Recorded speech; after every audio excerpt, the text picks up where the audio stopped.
समस्त भाई भौणी मान को नमस्कार। प्रेस द लॉर्ड जे मसीह भाई भौणी माने आशा करे आपण माने खुशी रे अछंती एवं ईश्वर को जीवंत वाक्य शुणु अछंती। तो भाई भौणी माने आज आम देखा ईश्वर को जीवंत वाक्य आदि पुस्तक अध्याय 31 आम देखा आज 34 पदरू लेखा जाए। मात्र राहेल सही ठाकुर मानक नहीं ओटर हाउड़ा भितर रखी तही उपर बसीला। तहिरे लावन ताहार तमु गृहर सबु स्थान खोजिले हैं ताहा पाइले नहीं। देखंतु जेते बेले याकूब निजर ससुर बिना अजाणतरे निजर भार्या मानकु एवं पुत्र गण मानकु सांगरे घेनी से चली आसी अच्छे। यही समय रे कौन करे अछंती लावन से मानकु पछे पछे घोड़ाऊ अछंती एवं से मानकु जेतेले गोटे जगार पाऊ अछंती सही जगार कौन करी अछंती कि से याकूब माने जेते बेले चली आसी अछंती सही समय रे याकूबंकर जो भार्या अच्छी राहिल से कौन करिछि निज पितांक घरर ठाकुर मानकु नहीं कौन से चोरी करी आनी अच्छी। तो से लावन जेतेले कहू अच्छी कि तुम्हें कहीं मो ठाकुर मानकु चोरी करी अछ बोली। तो याकूब कहउछंती कि जे जदि या करी अछि ताकू आमे केबे मध्ये छाणिबु नाही, ताकू दंड दिया जीवो। सेतिपय तुमे समस्त को जाय कोन कर तुमे खोज। जेतेले खोजु अछंती केबे सुधा पाउ नाहंती, कारण से राहेल कोन करछि एठारे जे ओट माने अछंती हाउड़ा भितर रखी अछि एवं ता ऊपर से बसी अछि।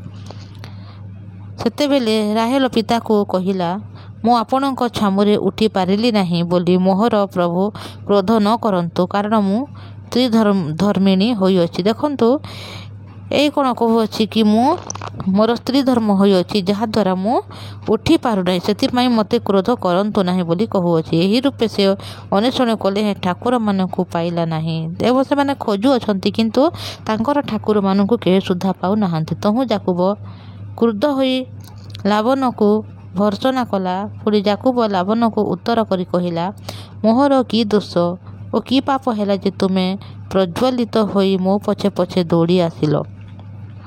तुमे तो मोर सबु द्रव्य खोजिल आउ तुम गृहर कौनसी द्रव्य पाइल कि ताहा मोहर ओ तुम एही कुटुंब मानकर साक्षात रखिदियो, एमाने आम दुहिंकर विचार करंतु।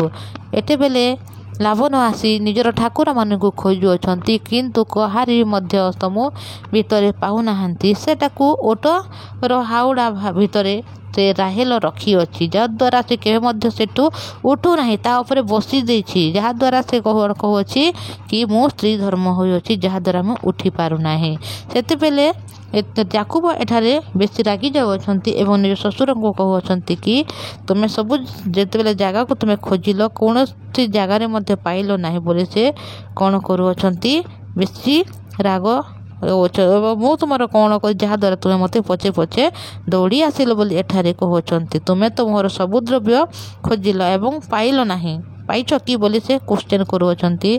ताहा मोहर हो तुमर ए कुटुंब माने समस्ते कौन करंतु एई विषय को चिंता करंतु माने विचार करंतु। एही 20 वर्ष हैला मु तुम संगरे रहिली और तुमर मेसी छागी मानकर गर्भपात हैला नहीं कि मु तुम पलर मेंढा मानकु केबे मध्य खाई नहीं, बरंज हिंसक जंतु जहा कुखंडिया कला ताहा सुधा तुम तकिति आनिली नहीं। देखियो तो आपे सहिली दिन रे चोरी जाई कि राति रे चोरी जाऊ ताहा तुमे मो हाथरू नेल। यही समस्त विषय मु करी अछि बोली एठारे याकूब निज ससुर लावन को कहउछन। दिन रे खरा राति काकर रे मात्रे ग्रास कला मो आखिरु निद पकाई गला। यही परि मु थिली। मु 20 वर्ष काल तुम घरे रहिली।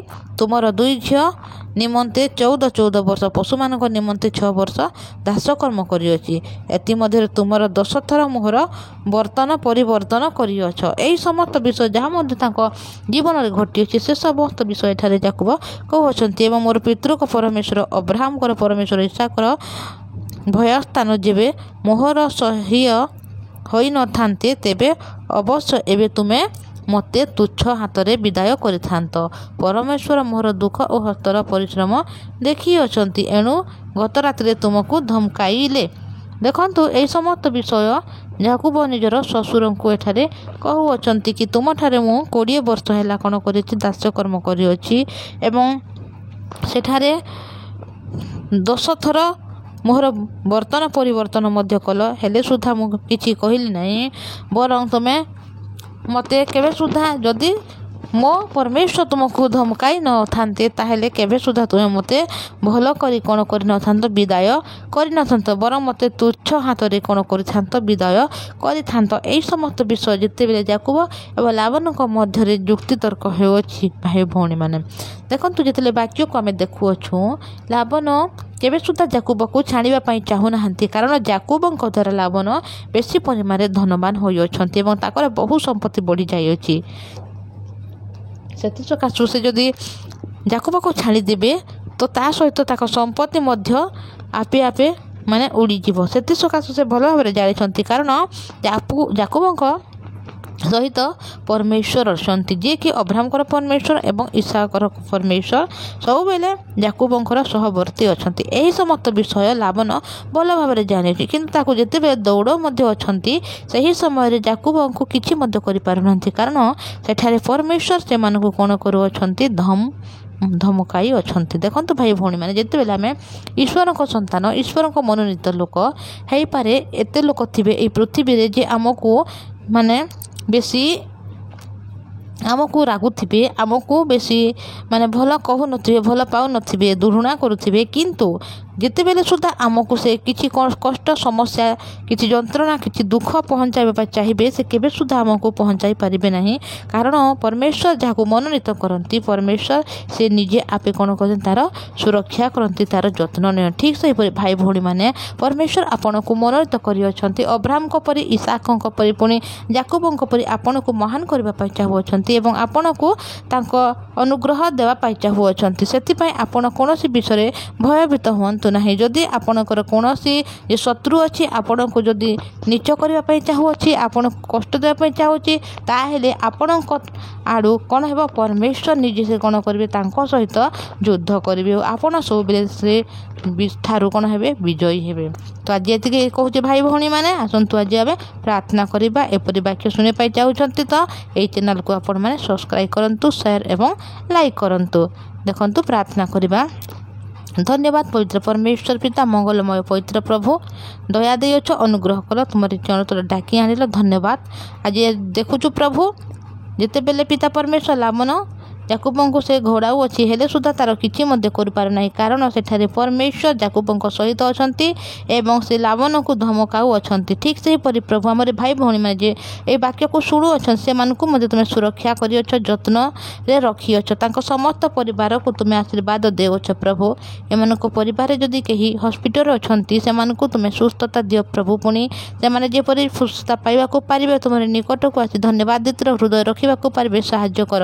ଜୀବନ୍ତ ପବିତ୍ର ପରମେଶ୍ୱର ପିତା, ଏହି ଦିନମାନଙ୍କର ଏକ୍ଜାମ୍ ମଧ୍ୟ ଚାଲିଅଛି ପ୍ରଭୁ, ଯେଉଁ ଭାଇ ଭଉଣୀମାନେ ପଢ଼ୁଛନ୍ତି ଆଶୀର୍ବାଦ କର, ଯେପରି ଏକ୍ଜାମ୍ରେ ଭଲ ଭାବରେ ଲେଖିବେ, ଭଲ ଭାବରେ କ୍ୱେଶ୍ଚିନ୍କୁ ଆଟେଣ୍ଡ କରି ପ୍ରଭୁ ଭଲ ନମ୍ବର ଯେପରି ରଖିବାକୁ ପାରିବେ, ପୁଣି ଆଗାମୀ ସମୟରେ ପ୍ରଭୁ ତୁମରି ସୁସମାଚାର ପାଇଁ ଯେପରି ଯୁଝିବାକୁ ପାରିବେ, ସାହାଯ୍ୟ କର। ଏହି ଭାଇ ଭଉଣୀମାନଙ୍କ ହୃଦୟରେ ତୁମରି ବାକ୍ୟକୁ ସ୍ଥାପନ କର ପ୍ରଭୁ। ଜୀବନ୍ତ ପବିତ୍ର ପରମେଶ୍ୱର ପିତା, ତୁମେ ସବୁବେଳେ ଆଶୀର୍ବାଦ କରିଛ, ଅନୁଗ୍ରହ ଦେଇଅଛ, ସମସ୍ତଙ୍କୁ ତୁମେ ସମ୍ଭାଳି ରଖିଅଛ, ତୁମରି ମହାନ ନାମକୁ ମୁଁ ଧନ୍ୟବାଦ ଦେଉଛି ପ୍ରଭୁ। ଆମ ଭାଇ ଭଉଣୀମାନଙ୍କୁ ଆଶୀର୍ବାଦ କର, ତୁମରି ଜୀବନ୍ତ ବାକ୍ୟକୁ ପ୍ରତ୍ୟେକ ଦିନ ଯେପରି ଶୁଣିବାକୁ ପାରିବେ, ସାହାଯ୍ୟ କର ପ୍ରଭୁ। ହଁ ପିତା, ଆମେ ମଣିଷ ଅବିରତ ମନ୍ଦ, ହେଲେ ସୁଦ୍ଧା ତୁମେ ଏହି ମଣିଷମାନଙ୍କୁ ପ୍ରେମ କରିଅଛ, ଏକମାତ୍ର ପୁତ୍ରକୁ ଦାନ କରି ଏହି ମଣିଷମାନଙ୍କୁ ତୁମେ ଧାର୍ମିକ କରିଅଛ ପ୍ରଭୁ, ଧନ୍ୟବାଦ। ସବୁବେଳେ ଏହି ମଣିଷମାନଙ୍କୁ ତୁମେ ସମ୍ଭାଳି ରଖିଅଛ ପ୍ରଭୁ, ଧନ୍ୟବାଦ ଦେଉଛି ପ୍ରଭୁ। ଆମ ଭାଇ ଭଉଣୀମାନଙ୍କର କୌଣସି କାର୍ଯ୍ୟ, କୌଣସି ଜବ୍, କୌଣସି ପିତା ପରମେଶ୍ୱର ଫାଇନାନ୍ସିଆଲ ସମସ୍ୟା ଅଛି ପ୍ରଭୁ, ସେ ସମସ୍ତ ବିଷୟରେ ସେମାନଙ୍କୁ ତୁମେ ଠିକ୍ କର, ପୁଣି ସମସ୍ତ ବିଷୟରେ ସେମାନଙ୍କୁ ତୁମେ ସଫଳ କର ପ୍ରଭୁ। ଜୀବନ୍ତ ପବିତ୍ର ପରମେଶ୍ୱର ପିତା, ସମସ୍ତଙ୍କୁ ତୁମେ ସମ୍ଭାଳି ରଖିଅଛ, ସେଥିପାଇଁ ତୁମରି ମହାନ ନାମକୁ ଧନ୍ୟବାଦ ଦେଉଛି। ଏପରି ପ୍ରତ୍ୟେକ ଦିନ ତୁମରି ଜୀବନ୍ତ ବାକ୍ୟକୁ ଶୁଣିବୁ ପ୍ରଭୁ, ସେପରି ସାହାଯ୍ୟ କର। ତୁମ ଯେଉଁ ଦାସଦାସୀ, ତୁମରି ଲୋକମାନଙ୍କୁ, ଯେଉଁ ସନ୍ତାନମାନଙ୍କୁ ତୁମେ ମନୋନୀତ କରିଅଛ ପ୍ରଭୁ, ଏମାନଙ୍କୁ ତୁମେ ୟୁଜ୍ କର, ତୁମର ସ୍ୱର୍ଗ ରାଜ୍ୟ ନିମନ୍ତେ ଏମାନଙ୍କୁ ତୁମେ ଆଶୀର୍ବାଦ କର ପ୍ରଭୁ, ଯାହାଦ୍ୱାରା ତୁମରି ଜୀବନ୍ତ ବାକ୍ୟକୁ ନିଜ ହୃଦୟ ସ୍ଥାପନ କର। ଧନ୍ୟବାଦ ଦେଉଛି ପ୍ରତ୍ୟେକ ପ୍ରାର୍ଥନା ଶୁଣିଥିବାରୁ, ଯୀଶୁଙ୍କ ନାମରେ ମାଗୁଛି, ଆମିନ୍। ପ୍ରେଜ୍ ଦ ଲର୍ଡ।